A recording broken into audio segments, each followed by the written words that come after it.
افسوس کہ مسلمان مکان، دکان، خاندان اور اپنے مال و دولت کے چکر میں پڑا ہوا ہے، لیکن کب تک؟ یہ تو سب یہیں پہ رہ جائے گا۔ پوچھا یہ جائے گا کہ جو کام کرنے کے لیے بھیجا تھا وہ کر کے آئے ہو کہ نہیں، جو ذمہ داری دی تھی۔ آج تو وہ پیغام میرے دوستوں بھائیوں بزرگوں آگے پہنچانا اللہ کا شکر ہے کہ وی آر سٹ ان دا ماسک، مسجدوں میں ہم بیٹھے ہیں، سارے ٹوپی اور داڑیوں والے اکثر و بیشتر بیٹھے ہیں۔ نکل جائیے ذرا باہر پوش علاقوں میں، defence D H A Gulberg والی سائڈ پہ، ایسے لگتا ہے کہ ہم کسی مسلمان ملک میں نہیں بلکہ کسی دہریت کی سرزمین پہ ہم بس رہے ہیں۔ داڑھی ٹوپی والے کے ساتھ، برقعے والے کے ساتھ اتنی حقارت اور نفرت انگیز معاملات کیے جاتے ہیں کہ لگتا ہے کہ شاید ہم کسی کافرستان میں رہ گئے۔ ابھی معاملہ آگے پہنچانا تو دور، ہم نے تو خود اسلام کو نہیں اپلائی کیا اپنے اوپر۔ اللہ سبحانہ و تعالیٰ نے توفیق عطا فرمائی، اور ہم نے اسلام کو پڑھا تھا، لیکن اسلام کو ہم نے اس طرح پڑھا تھا کہ جو ہمیں میوزک کی، ڈانس کی کلاسیں دیتے تھے وہی اسلامیات بھی پڑھاتے تھے۔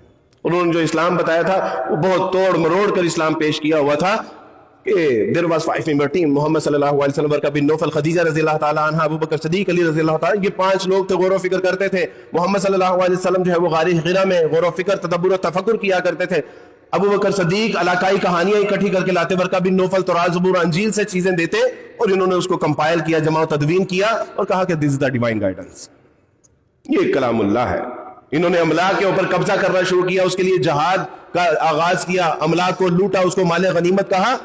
یہ محمد صلی اللہ علیہ وسلم کا ایک خود ساختہ لات، منات، عزیٰ، نائلہ، یاغوث اور اس جیسے کئی دیوی اور دیوتا تھے، اسی میں سے ایک اللہ تھا جس کی یہ عبادت کرتے ہیں۔ یہ انہوں نے ہمیں بتایا، اور ہم نے بھی ان کی بات مان لی، ظالموں کی۔ کیونکہ جب ہم اپنی عقل کے دروازے اور کھڑکیاں کھول کے نہیں بیٹھتے تو پھر یہی حال ہوتا ہے۔ کہا کہ نہیں، انہوں نے اگر ہمیں اپنے مذہب کے بارے میں صحیح نہیں بتایا تو یہ اسلام کے بارے میں کیا پڑھائیں گے؟ اور پھر اللہ سبحانہ وتعالیٰ سے دعا کی کہ اللہ سبحانہ وتعالیٰ سے مجھے توفیق عطا فرمائیے کہ میں اسلام کا مطالعہ کر سکوں۔ اور پھر اللہ سبحانہ وتعالیٰ نے قرآن کو پڑھنے کا، سمجھنے کا موقع عطا فرمایا۔ قرآن مجید کو میں شروع میں جب میں نے اس کو لیا، پڑھنے کی کوشش کرتا تھا، کچھ سمجھ نہیں آتا تھا۔ آپ تو مسلمان ہیں، آپ کے تو گھر سے لوریوں میں آپ کو درود شریف، رسول اللہ صلی اللہ علیہ وسلم کی نعتیں، حمد و ثنا، معوذتین کی تلاوت کی جاتی ہے۔ آپ کو پتہ ہوتا ہے کہ اس کا شان نزول کیا ہے، شان ورود کیا ہے، اور اس کے تمام واقعات قرآن مجید کے پس منظر میں کیا ہے، وہ آپ کو بخوب جو ہے وہ اس کا بتایا جاتا ہے، سنایا جاتا ہے۔ میں قرآن پڑھتا تھا، مجھے سمجھ نہیں آتی تھی۔ ایک بار ایک مسجد، اللہ سبحانہ وتعالیٰ جزائے کثیر عطا فرمائے ان مسجد والوں کو، کہ ان کی مسجد کے باہر اپنے دوست کا انتظار کر رہا تھا، تو وہ دوست کا انتظار کرتے ہوئے جب میں نے قرآن مجید کی آیت پڑھی، باہر لکھی ہوئی اس کا ترجمہ تھا، اور وہ آیت یہ تھی وَلَقَدْ يَسَّرْنَا الْقُرْآنَ لِلذِّكْرِ فَهَلْ مِن مُدَّكِرٍ، اور ہم نے قرآن کو آسان کر دیا، کوئی ہے کہ جو تم میں سے اس سے نصیحت حاصل کرے؟ اے انسانوں، اے کائنات کے لوگوں، اے مسلمانوں، اے پاکستان کے لوگوں، اے لاہور والوں، اے اسلام آباد کے لوگوں، اللہ سبحانہ و تعالیٰ نے اس قرآن کو آسان کر دیا، کوئی ہے کہ جو اس سے نصیحت حاصل کرنا چاہتا ہے؟ میں نے اللہ سبحانہ و تعالیٰ سے عرض کی کہ اللہ، یہ قرآن واقعی انسانیت کی رشد و ہدایت کے لیے، آخرت کی کامیابی اور کامرانی کے لیے اگر واقعتاً یہ آسان کر دیا گیا ہے تو اللہ میں اس سے نصیحت حاصل کرنا چاہتا ہوں۔ مجھے یاد ہے کہ اس کے بعد جب میں نے قرآن پڑھا تو قرآن نے اپنا آپ خود بیان کیا۔ جب میں نے گھر آ کے آیت پڑھی الحمدللہ رب العالمین، تو مجھے اس دن ریئلائز ہوا کہ مسلمانوں کا الہ، مسلمانوں کا رب اتنا عظیم الہ ہے کہ جو تمام کائنات کا رب ہے۔ الحمدللہ رب العالمین، تمام تعریفیں اس اللہ کے لیے ہیں جو رب ہے تمام جہان والوں کا۔ اور ہم نے کیا پڑھا تھا؟ خداوند تمہارا خدا اسرائیل کا خدا ہے، خداوند تمہارا خدا ابراہیم کا خدا ہے، خداوند تمہارا خدا عیسیٰ اور موسیٰ کا خدا ہے، خداوند تمہارا خدا رب الافواج۔ لیکن مسلمانوں کا الہ الحمدللہ رب العالمین، تمام جہان والوں کا رب۔ اور ہونا تو یہ چاہیے تھا کہ وہ رب اتنا عزیز، اتنا جبار، کہ جو کائنات کا رب ہے، جو کھلا رہا ہے، پلا رہا ہے، جو امن دے رہا ہے، جو عبادت کے لائق ہے، ہونا تو یہ چاہیے تھا کہ وہ بہت روب اور دبدبے والا ہے۔ لیکن اللہ سبحانہ و تعالیٰ نے فرمایا کہ میرے انسانوں کے دل بہت چھوٹے ہیں، کہیں ڈر نہ جائیں، تو فرمایا الرحمن الرحیم، کہ وہ بہت مہربان اور رعایت رحم کرنے والا ہے. مالک یوم الدین، دیکھو میں نے تمہیں اختیار دیا ہے، تم نیکی کرو برائی کرو، ایک دن جو ہے وہ اس کا جزا اور سزا کا معاملہ چپتا دیا جائے گا. اور خبردار یاد رکھنا کہ دنیا میں تم شترے بے مہار بنے ہو، آخرت میں پکڑ ہوگی اور جو کمایا ہوگا اس کا عدلہ اور بدلہ کر کے حساب کتاب چپتا کر دیا جائے گا، اور کوئی اس دن اللہ کا ہاتھ روکنے والا نہیں ہوگا. مالک یوم الدین. کوئی بات نہیں، آج یہاں بے انصافی ہے، عدالتیں انصاف نہیں کرتی، ظلم و زیادتی کے بازار گرم ہیں، لیکن ایک دن اللہ نے فرمایا اس دن اللہ حاکم ہوگا. اس دن کا وہ ایک ایسا جسٹس ہوگا کہ اس دن نہ کوئی رشوت چلے گی، نہ کوئی سفارش چلے گی. کیونکہ یا اللہ یہ کون سا کلام ہے؟ یہ کلام اللہ ہے. ایاک نعبد و ایاک نستعین. اللہ نے خود ہی بتا دیا فلسفہ عبادت کہ دیکھو تم میری عبادت کرتے رہنا، میرے آگے جھکتے رہنا، میرے آگے گریہ زاری کرتے رہنا، میرے آگے گڑ گڑاتے رہنا. اگر تم میرے آگے جھکے تو میں تمہیں در در پہ جھکنے نہیں دوں گا. اے میرے بندوں، میری عبادت کرتے رہنا اور مجھ ہی سے مانگتے رہنا. یہ فلسفہ عبادت ہے. اہدنا الصراط المستقیم. میں کائنات کے لوگوں جو غور کر رہے ہو، جو سوچ رہے ہو کہ کہاں جانا ہے، کامیابی اور کامرانی کی منازل کیا ہے، یہ راستہ درست ہے یا یہ راستہ درست ہے، اللہ سبحانہ و تعالیٰ نے فرمایا کہ یہ راستہ درست ہے. مسیح علیہ السلام سے زندہ قرآن، ان اللہ ربی و ربکم فاعبدوہ ھذا صراط مستقیم. اور میرا اور تمہارا رب تو وہ اللہ ہے، بس اسی کی عبادت کرو اور یہی تو سیدھا راستہ ہے. اہدنا الصراط المستقیم. یہ ہے وہ سیدھا راستہ جو انبیاء علیہ السلام کا تھا، جو صدیقین کا تھا، جو شہداء کا تھا، جو صالحین کا تھا، جو مومنین کا ہے. یہ ہے وہ سیدھا راستہ. اہدنا الصراط المستقیم. اے اللہ ہمیں سیدھی راہ پہ چلا. پتہ چلا کہ یا اللہ یہ مسلمانوں کا الہ اور مسلمانوں کی کتاب اتنی عظیم کتاب ہے. میں نے ہلکا سا غور کیا کہ یہ کتاب اگر کتاب اللہ ہے تو تورات کے ساتھ جو ہوا، زبور کے ساتھ جو ہوا، انجیل کے ساتھ جو ہوا، وہ خود کہتی ہیں کہ تم نے خداوند اپنے خدا کے کلام کو بگاڑ ڈالا. کہیں 66 کتابیں ہیں، کہیں 73 کتابیں ہیں. کہتے ہیں کہ کتاب میں تحریف نہیں ہوئی، 7 کتابوں کا فرق ہے. کہیں مورمن کی الگ ہے، پروٹیسٹنٹ کی الگ ہے، کیتھولک کی الگ ہے. کہتے ہیں کہ تحریف نہیں ہوئی. تو میرے ذہن میں تھا کہ اگر یہ تمام کلام اللہ تھے، اگر ان میں تحریف ہو چکی ہے، قرآن خود اس کی تصدیق کرتا ہے، تو پھر قرآن میں تحریف کیوں نہیں ہو سکتی؟ تو قرآن نے کہا کہ الف لام میم ذالک الکتاب لا ریب فیہ ھدی للمتقین. الف لام میم یہ وہ کتاب ہے کہ جس میں شک شبہ نہیں، اس میں شک اور شبہ کا شائبہ بھی نہیں ہو سکتا. اِنَّا نَحْنُ نَزَّلْنَا الذِّکْرَ وَإِنَّا لَهُ لَحَافِظُونَ. بے شک اس قرآن کو ہم نے ہی نازل کیا ہے اور ہم خود ہی اس کی حفاظت کرنے والے ہیں. یہ کلام اتنا عظیم، اتنا عجیب و غریب کلام کیوں؟ کیونکہ اللہ وحدہ لا شریک ہے، محمد صلی اللہ علیہ وسلم خاتم النبیین ہے. آپ علیہ السلام کے بعد اب کوئی نبی نہیں آئے گا. ہاں جھوٹے کذاب مکار تو آ سکتے ہیں، نبوت کا دعویٰ تو کر سکتے ہیں، لیکن من جانب اللہ آخری نبی رسول اللہ صلی اللہ علیہ وسلم ہے. بحیثیت مجموعی امت کا عقیدہ ہے کہ آپ علیہ السلام کے بعد اب کوئی نبی نہیں. اور نبی تو اس لیے بھی آتے تھے کہ بعض پہلی تعلیمات میں جو تحریف و تبدل کر دیا جاتا تھا ان کی اصلاح بھی ہوتی تھی، عقائد و نظریات کی تطہیر بھی ہوتی تھی. اب چونکہ نبی کوئی نہیں آنا تو اللہ سبحانہ و تعالیٰ نے کتاب اللہ کی حفاظت کی ذمہ داری لے لی. This is the last and final statement.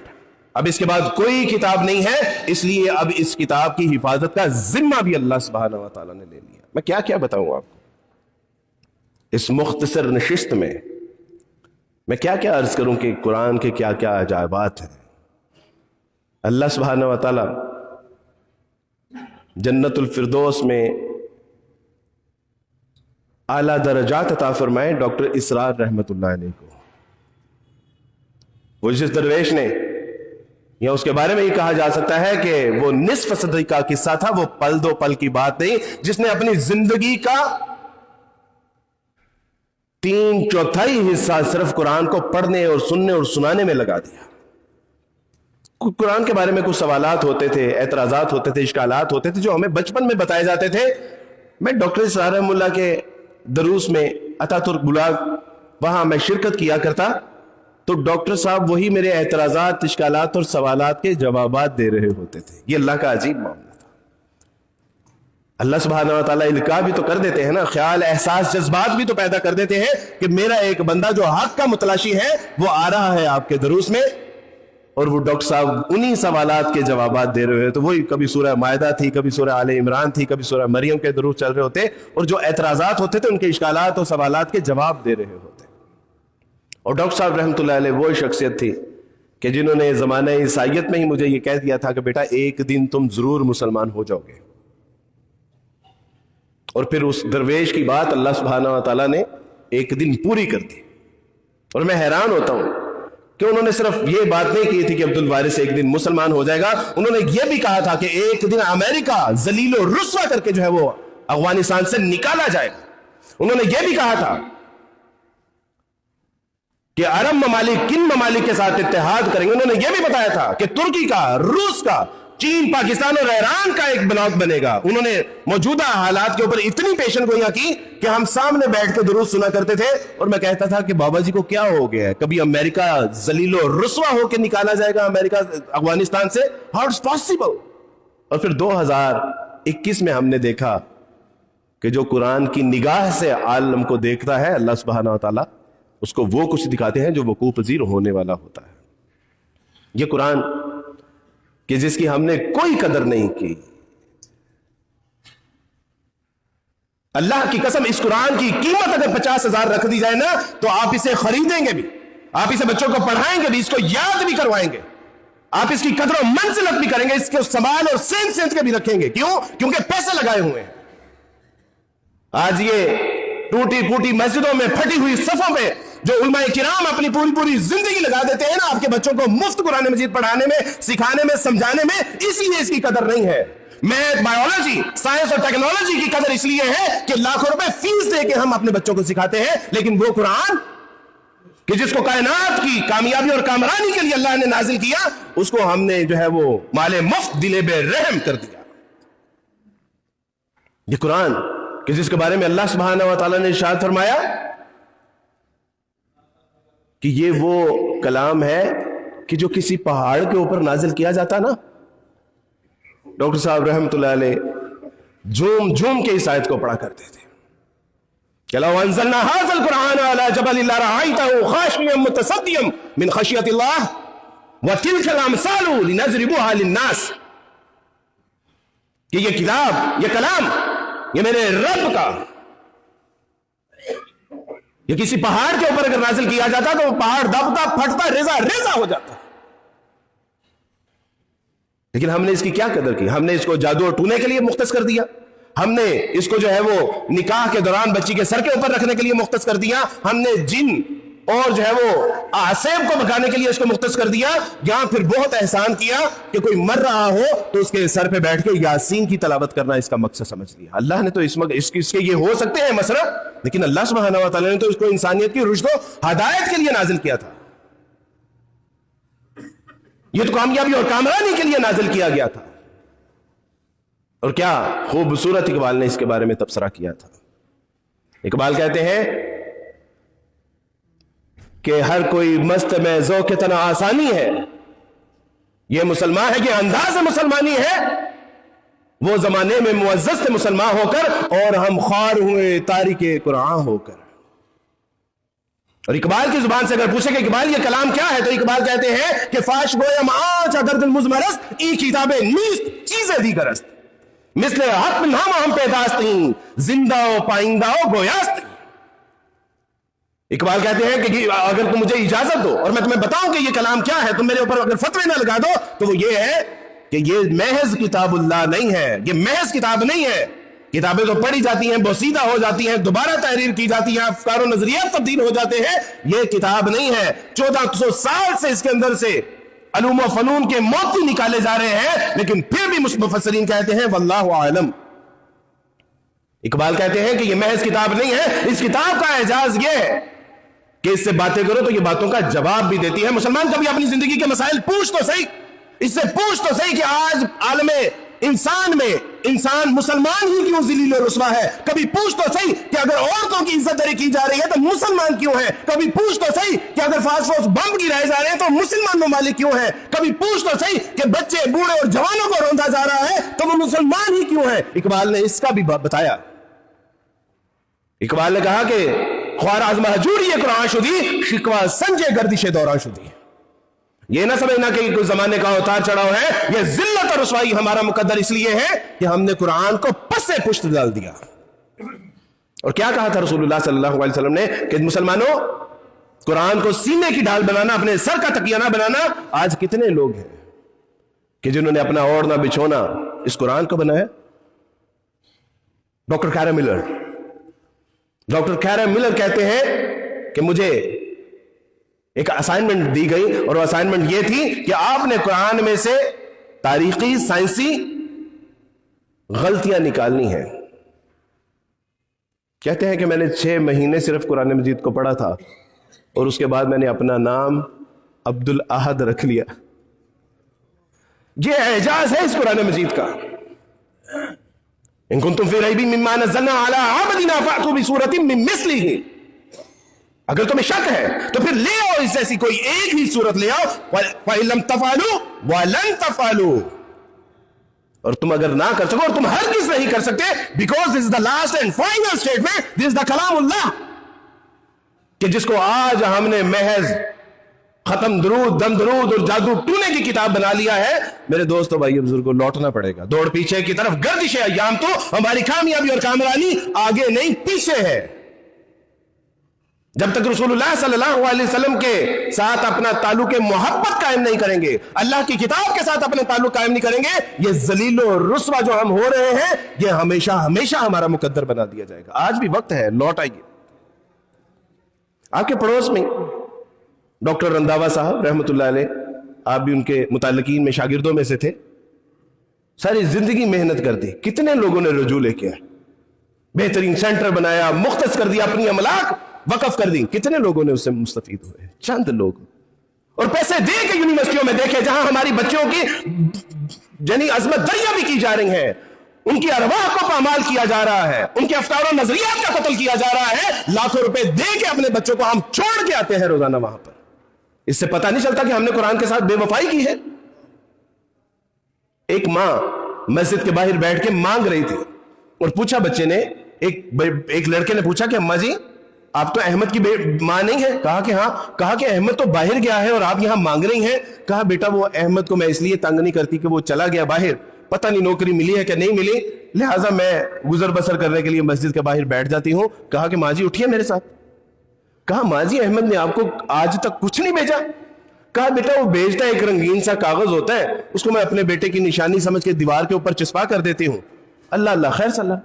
کہا کہ میرے ساتھ چلیے. گھر گئے تو دیکھا کہ وہ منی آرڈر تھے اور لاکھوں روپے کے منی آرڈر تھے کہ جس کو وہ ماں نہ سمجھنے کے سبب سے جو ہے وہ دیواروں کے اوپر چسپا کر رہی ہیں اور اس کو پتہ ہی نہیں ہے کہ یہ لاکھوں روپے کا. اے مسلمان کا بھی دیکھ اپنے گھر میں پڑے ہوئے قرآن کو, دیکھ اس میں کہ اللہ سبحانہ و تعالیٰ نے کیا علوم و فنون اس میں جو ہے وہ پیوست کر رکھے ہیں. دیکھ کہ اللہ سبحانہ و تعالیٰ نے اقوام کی کامیابی اور کامرانی کے راز اس میں مضمر کر رکھے ہیں. خدا تجھے کسی طوفان سے آشنا کر دے کہ تیرے بحر کی موجوں میں اضطراب نہیں, تجھے کتاب سے ممکن نہیں فرار کہ تو کتاب خواہ ہے مگر صاحب کتاب نہیں. اقبال کہتے ہیں کہ تو کتاب تو پڑھی جا رہا ہے طوطی کی طرح, لیکن تجھے سمجھ نہیں آ رہی کہ اللہ سبحانہ و تعالیٰ نے اس نے تیری کامیابی اور کامرانی کا راز کہاں چھپا رکھا ہے. اس کتاب کو ایک عیسائیوں کا بچہ جب پڑھتا ہے تو اللہ سبحانہ و تعالیٰ اس کو منبر پہ پہنچا دیتا ہے اور آج وہ تمام مسلمانوں کے ساتھ خطاب کر رہا ہے. یہ ہے اس کلام کا اعجاز. میں تو ایک عیسائیوں کا بچہ تھا, مجھے تو اکثر میرے محلے داروں نے کہا کہ جب کلچے لینے کے لیے آتے ہو نا تو تندور کے ساتھ نہ لگا کرو یار, پیچھے کھڑے ہو جایا کرو, کلچے مل جائیں گے. برف والا کہتا تھا کہ یار وہ برف کے پھٹے پہ نہ بیٹھا کرو, لوگ اعتراض کرتے ہیں, وہ مجھ سے پھر برف نہیں لیتے عیسائی ہونے کے سبب سے. اس قرآن نے اسی ایک بے قدر چیز کو آپ لوگوں کے سامنے لا کے بٹھا دیا. یہ کس کا کمال ہے؟ یہ قرآن کا کمال ہے. اللہ نے بتا دیا, اللہ نے سمجھا دیا کہ مجھے مسلمانوں کی کوئی ضرورت نہیں ہے. اللہ سبحانہ و تعالی اپنے